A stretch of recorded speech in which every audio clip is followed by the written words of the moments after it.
Chers amis du Petit Camp, bonjour. Encore une fois, très heureux de vous retrouver en ce dimanche pour vous faire une petite piqûre d'histoire concernant un personnage historique du peuple africain, qu'il soit du continent ou de la diaspora. En 2 minutes et demie aujourd'hui, je vais vous présenter un homme qui est couramment appelé Dubois. Nous étions enfants, nous l'appelions Dubois parce que son nom s'écrit ainsi, D-U-B-O-I-S. Il doit ce nom à son grand-père paternel qui venait de France, qui s'était établi aux États-Unis d'Amérique. On les appelait les Huguenots, les protestants. Et il doit la première partie de son nom, Burgard, à sa mère. Et effectivement, quand on voit son teint, on voit bien que c'est un mélange de nègre et de blanc.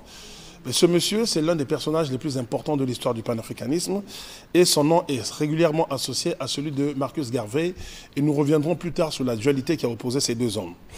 Qu'est-ce que je peux dire de lui aujourd'hui? Il a fait de belles études parce qu'il a eu la chance d'évoluer dans un milieu qui était plutôt tolérant et il fut tellement brillant que son église financera ses études supérieures.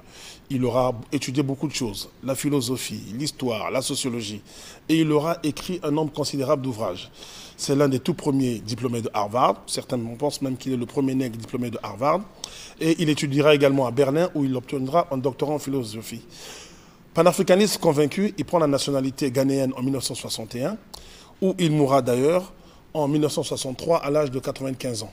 Quand on parle des premiers congrès panafricains, il est dedans, il fait partie des ténors, il fait partie des grands qui ont lutté, et il fait partie des doyens, comme on dit si bien en Afrique, qui ont mené Kwame Nkrumah sur ce chemin.